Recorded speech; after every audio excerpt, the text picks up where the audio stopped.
오늘은 마가복음 15장 42절에서 47절 말씀을 갖고 하나님의 나라를 기다리는 자라는 제목으로 함께 은혜를 나누겠습니다. 기다린다는 것은 어떤 때는 참 막막하고 무의미하다고 생각이 들 때가 있습니다. 확실한 때와 시기를 안다면 기다림이 설레이고 어려움이 있어도 참아낼 수는 있습니다. 그렇다면 무엇을 어떻게 기다리며 기다리는 목적은 무엇일까요? 첫째로 무엇을 기다리는가입니다. 43절에 아리마대 사람 요셉이 와서 당돌이 빌라도에게 들어가 예수의 시체를 달라 하니 이 사람은 존경받는 공회원이요 하나님의 나라를 기다리는 자라. 본문의 아리마대 요셉은 존경받는 공회원이요 하나님의 나라를 기다리는 자라고 합니다. 왜 하나님의 나라를 기다릴까요?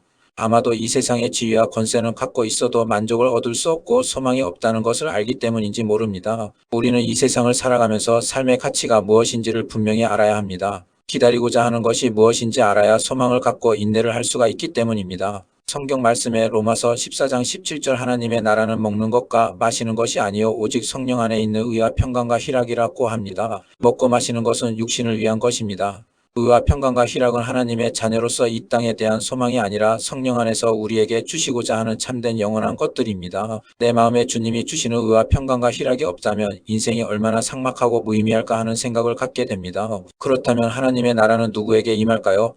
예수님을 믿음으로 구원을 확신을 갖고 성령 안에서 살아가는 자에게 임합니다. 또한 세례 요한과 예수님이 처음 외치신 말씀이 회개하라 천국이 가까이 왔다 마태복음 3장 2절 4장 17절입니다. 이같이 하나님 나라는 회개하는 자는 즉 이 세상의 것들이 먹고 마시고 입는 것에 연연하며 사는 존재가 아니라 내세의 영원한 하나님 나라에 썩지 않는 것들의 마음과 생각을 가져야 합니다. 둘째로 어떻게 기다리는가입니다. 하나님의 나라는 분명히 있습니다. 우리의 소망은 헛되지 않습니다. 그렇다면 하나님의 나라를 기다리는 방법은 1. 잠잠히 기다리세요. 시편 62편 5절 나의 영혼아 잠잠히 하나님만 바라라. 물은 나의 소망이 그로부터 나오는도다. 불평불만을 갖거나 사람의 미혹을 받지 말아야 합니다. 그날과 그 시는 아무도 모릅니다. 2.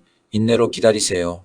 야고보서 5장 7절 그러므로 형제들아 주께서 강림하시기까지 길이 참으라 보라. 농부가 땅에서 나는 귀한 열매를 바라고 길이 참아 이른 비와 늦은 비를 기다리나니 성격이 급한 사람은 참기가 힘듭니다.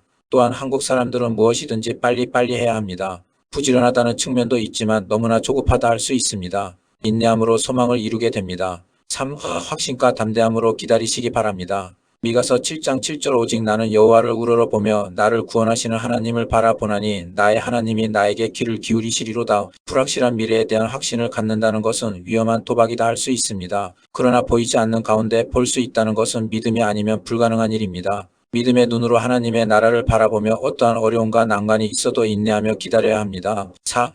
기도함으로 기다리세요.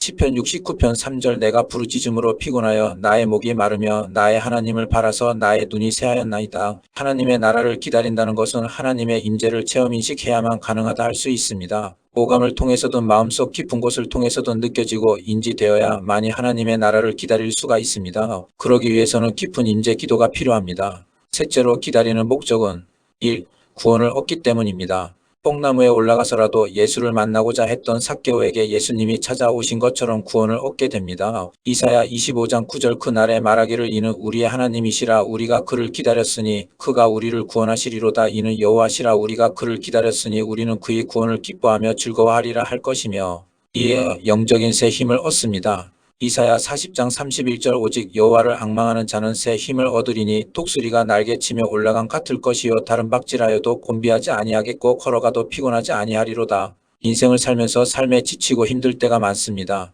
그러나 하나님의 나라를 사모하는 자에게는 세상이 주는 힘이 아니라 위로부터 임하는 새 영과 새 마음 새 힘을 공급받게 됩니다. 그러기에 우리는 어떠한 어려움이 와도 위를 바라보는 신앙의 자세를 잃지 말아야 합니다. 3. 땅을 기업으로 받게 됩니다. 시편 37편 9절 진실로 악을 행하는 자들은 끊어질 것이나 여호와를 소망하는 자들은 땅을 차지하리로다. 아브라함은 갈 바를 알지 못하고 하나님의 부르심의 명령을 받고 자신의 모든 것을 내려놓고 나아갔습니다. 아브라함의 복이 이방인인 우리에게 미치게 된 것은 믿음으로 나아갈 때 하나님께서 예비하신 축복이 기다리고 있다는 것을 알아야 합니다. 4. 복을 얻게 됩니다. 잠언 8장 34절 누구든지 내게 들으며 날마다 내 문 곁에서 기다리며 문설주 옆에서 기다리는 자는 복이 있나니 베드로와 요한이 기도 시간에 예루살렘에 들어가려고 할 때 성전 미문에 앉아있는 나면서부터 안진뱅이를 만나 예수님의 이름으로 일으켜 세웠습니다. 우리가 있어야 할 곳은 하나님의 성전입니다. 세상 어느 곳도 나를 지켜주고 나를 위로해주며 나의 아픔을 치료해줄 곳은 없습니다. 하나님의 나라를 사모하며 기다린 자는 복을 얻게 됩니다. 넷째로 하나님이 우리를 향해 기다리는 것도 있습니다. 1. 죄인이 회개하기를 기다리십니다. 하나님은 우리가 회개하고 돌아오기를 기다리십니다. 회개는 돌이키는 것으로 세상을 향해 가던 발걸음을 멈추고 주님께로 돌아서 가야 합니다. 이사야 55장 7절 악인은 그의 길을 불의한 자는 그의 생각을 버리고 여호와께로 돌아오라 그리하면 그가 긍휼히 여기시리라. 우리 하나님께로 돌아오라 그가 너그럽게 용서하시리라. 아멘. 2. 좋은 열매 맺기를 기다리십니다. 이사야 5장 4절 내가 내 포도원을 위하여 행한 것 외에 무엇을 더할 것이 있으랴. 내가 좋은 포도 맺기를 기다렸거늘 들포도를 맺으면 어찌 됨인고. 때가 되면 열매를 거두게 됩니다. 하나님의 때에 그의 나라가 속히 임하시도록 기다려야 합니다. 결론을 맺습니다. 의인은 영생과 부활, 멸류관 상급을 얻으나 악인은 영벌과 사망, 불의의 삿을 받게 됩니다. 오늘도 언제 오실지 모르는 하나님의 나라를 사모하며 내 안에 작은 천국을 이루어 믿음으로 소망하며 복된 삶을 살아가는 저와 여러분이 되시기를 바랍니다. 아멘.